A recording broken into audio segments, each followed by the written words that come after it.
Thank you for visiting Shira's webpage.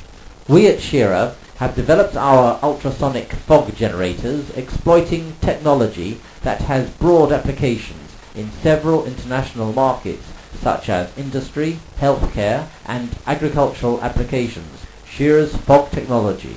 Transparently obvious benefits.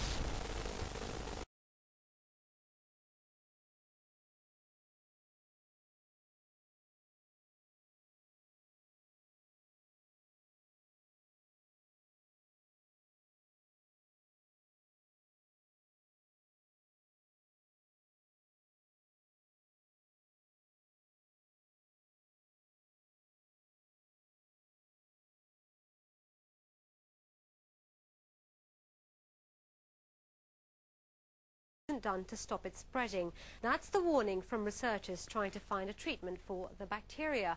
Thousands die every year after picking up infections in hospital. Tonight, we've got a special report on the superbug. In a moment, Susanna Streeter on a possible method to combat it. But first, James Dagwell on just how bad the situation is. MRSA, the invisible killer in our hospitals. It's a common bacteria. MRSA lives on our skin and normally does very little harm, but in people with weakened immune systems, it can be fatal. Just last month, a group of scientists said deaths from the superbug could double in the next 5 years. There are much larger numbers of patients with bacteremia from MRSA than there were 10, 15 years ago, and that is a cause for concern. In the UK, there are more than 7,000 reported cases of MRSA a year. That's up from just 1,000 in 1996. Research has shown that it's not a particularly difficult bug to kill, but unlike other bacteria, it has an extra gene which helps it fight most antibiotics, and it quickly becomes resistant. So why haven't hospitals got control of it, and what can be done to stop the bacteria spreading? MRSA can spread rapidly where a patient is in a ward with others. Some health experts think patients should be put in a separate room. One of the things that is quite useful in trying to control transmission is having single rooms available, particularly for cases that we're extremely concerned about transmission.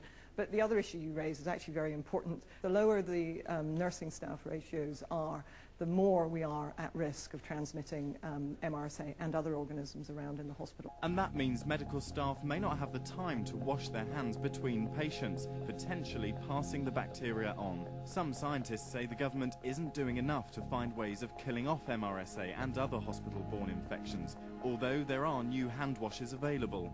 The old alcohol gels used to damage the hands, which actually could increase hospital-acquired infection transmission. The new ones, it's been shown if you use them regularly, improve the health of the hands. They're an extremely new way of trying to address this issue. Many hospitals are still trying to find ways to kill MRSA for longer and keep it off the wards.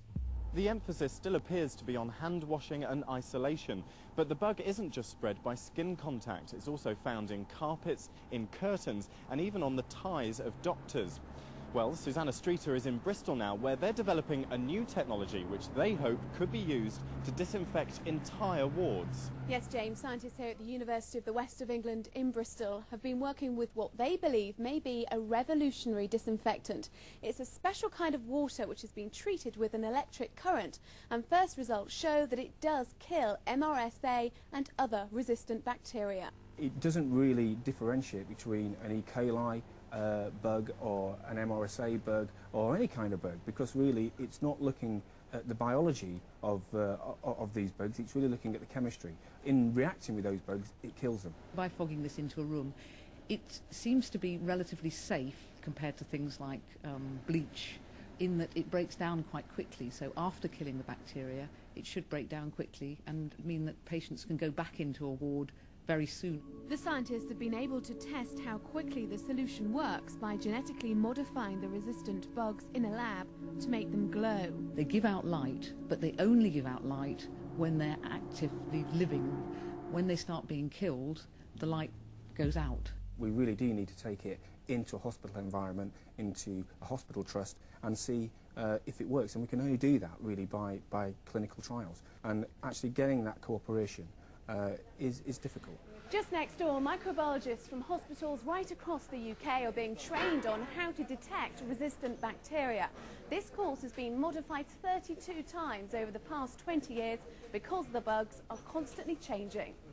At the University of Bath, scientists have discovered that multiple strains of MRSA are now resistant to an antibiotic used as a last resort, and it could take years to develop new drugs. I don't think just concentrating on antibiotic research is going to give us short to medium term results. I think we have to look into a number of different ways of tackling this problem, and research into new technologies would be part of that. The Department of Health told us £3 million is being spent on developing new technologies, and that the medicines watchdog has been asked to set up a fast-track process to assess potential solutions. The government also says that in the next few weeks it will be announcing new initiatives to try and stop the spread of superbugs. Susanna Streeter, BBC News. Well, joining us from Bristol now is Chris Perry from the Infection Control Nurses Association. We still don't seem to be able to tackle MRSA properly. Are you worried? I don't think there's cause for people to be overly concerned about this.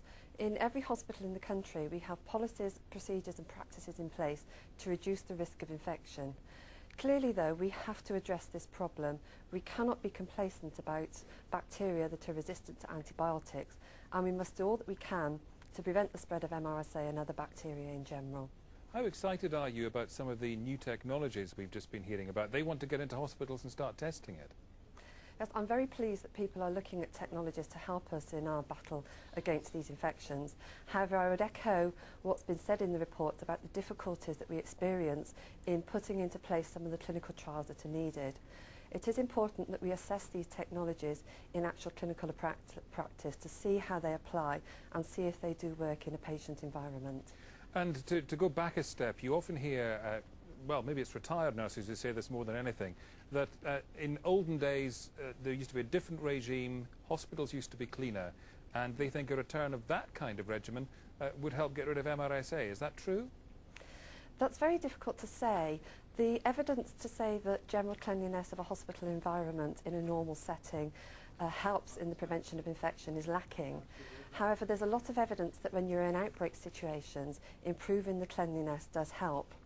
And whilst cleanliness may not be the most important factor, it certainly does help staff to take pride in their work and to provide a high level of hygiene. Chris, thanks. Don't touch anything in that newsroom, by the way. It's filthy. Thank you.